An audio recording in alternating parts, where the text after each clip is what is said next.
trabajo empezó en realidad en el año 2005 en el museo, cuando en alguna vez entrevisté a un hombre, a Ricardo Schettini, que me cuenta, entre otras cosas, que ya cuando estaban por cerrar los talleres, tomaron de las oficinas del archivo todos los legajos de personal. Acá había a lo largo de 100 años, calcula que esto se abrió en el año 1890, empezó a funcionar este taller, estaban guardados ahí los legajos de los miles y miles de obreros que habían trabajado acá. Esos legajos los fueron llevando en carretillas hasta el horno de la herrería, ese primer edificio que vimos cuando entramos, y ahí los fueron incinerando y los quemaron todos.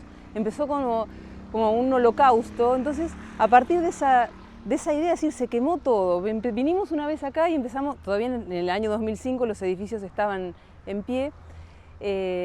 Bueno, empezó a surgir como un gran interés por conocer todo ese complejo mundo del trabajo en los talleres. A veces uno tenía un poco la idea de los ferroviarios como el señor del guarda, de la estación o del maquinista, y en cambio cuando uno empezó a entrevistar gente que trabajó acá en los talleres, eran miles y miles que desempeñaban una enorme variedad de oficios. Yo me crié acá de chiquito porque yo vivo en la calle Moreno. El año 1942 yo vine ahí. Y de ahí no me moví. Mi padre y un hermano de él que vinieron de España y otros dos hermanos de mi mamá, y cosas, todos trabajaban acá, en talleres. Cuando yo entré todavía estaba mi padre acá y mi tío estaban acá. A mí me trae el recuerdo de haber visto todo esto en pleno funcionamiento, y yo empecé como aprendiz en ajustaje, y en ese tiempo era locomotora a vapor. Y cuando después yo estaba todavía con locomotora a vapor, cuando vino una oficina de Buenos Aires, que iba a venir a hacer el nuevo catálogo, porque estaban todos los catálogos del tiempo de los ingleses. Los ingleses tenían su catálogo, vio todo, estaba todo catalogado. ¿Catálogo de cada uno de las herramientas? De la herramienta, de los bulones. Ellos tenían un prefijo que se les llamaba, ellos decían BI y era un bulón. Claro, ya se sabía. BI 3, por ejemplo, era un bulón cabeza hexagonal de 1 por 3, yo lo tenía todo en pulgada, ¿viste? Cuando se cerraron estos talleres y los vaciaron, buena parte de la documentación fue rejuntada por un grupo de ferroviarios que estaban tratando de salvar algo, lo que se pudiera, y armar el museo ferroviario. Y entre esas cosas que salvaron, además de objetos, herramientas, que son muchas de las que están en el museo, rescataron también parte de la documentación. Por eso nosotros en el museo tenemos, por ejemplo, un fichero con las 896 fichas de las personas que estaban trabajando acá en los talleres en el mes de agosto de 1955. O tenemos los libros de personal, no todos, sabemos ya que nos faltan 3 tomos, pero bueno, eso nos permitió ir conociendo, entrando en el detalle, no solamente de la gente que trabajó en los últimos años, sino que nos pudimos remontar prácticamente hasta los orígenes del taller. Tenemos los nombres y los datos de gente que estaba acá desde 1890. Y la oficina, ya te digo, estaban acá, y yo te puedo decir que más o menos en ese tiempo éramos algo de 1500 éramos nosotros. Y bueno, después cuando vino el cambio del jefe, que asumió de Simón, que era acá, que lo conoce Ana de Simón, y segundo de Loli, y me mandaron a la oficina de producción, que estábamos allá en la playa, pero teníamos que ver con todas las sesiones del taller. Entonces, todos los días tenemos que recorrer y hablar con los capataces, porque teníamos un programa, porque luchamos un poco, porque a nosotros nos daban los vagones peores, te voy a decir, entre nosotros, por estar lejos de Buenos Aires.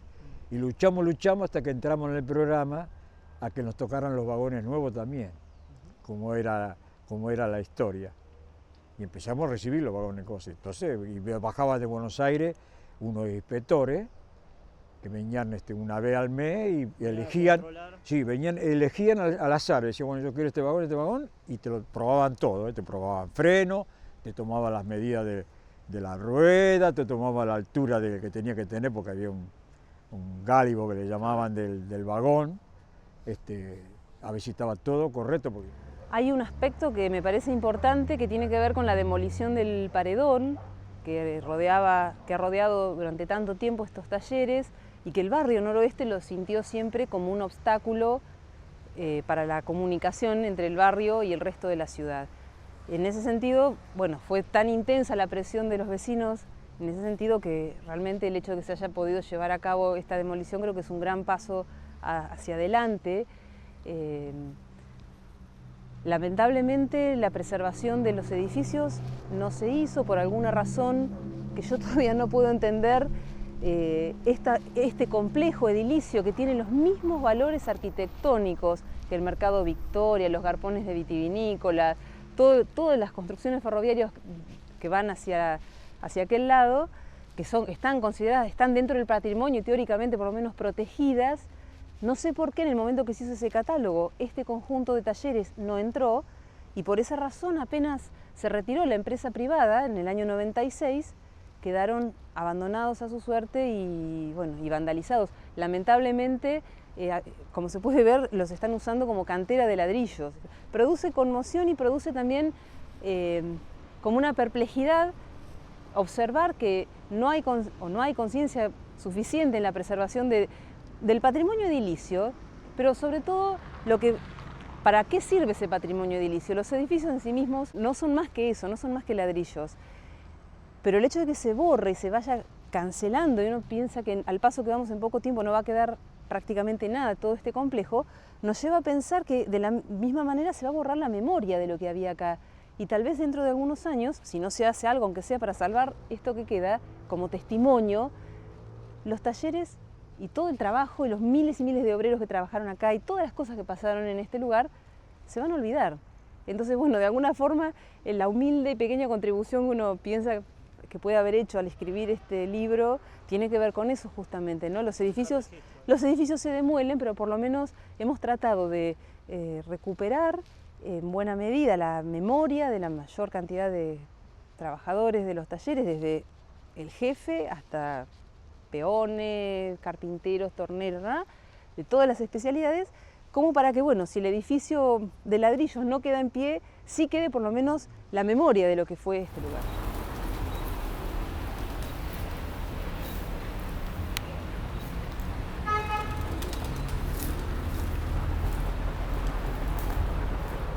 Y ahí terminé con categoría de personal jerárquico, como ayudante del jefe de la producción. Hasta ahí llegué, hasta que el amigo Menem los rajó. El vende tutti los rajó. Roberto, esa creo que es la frase final del video.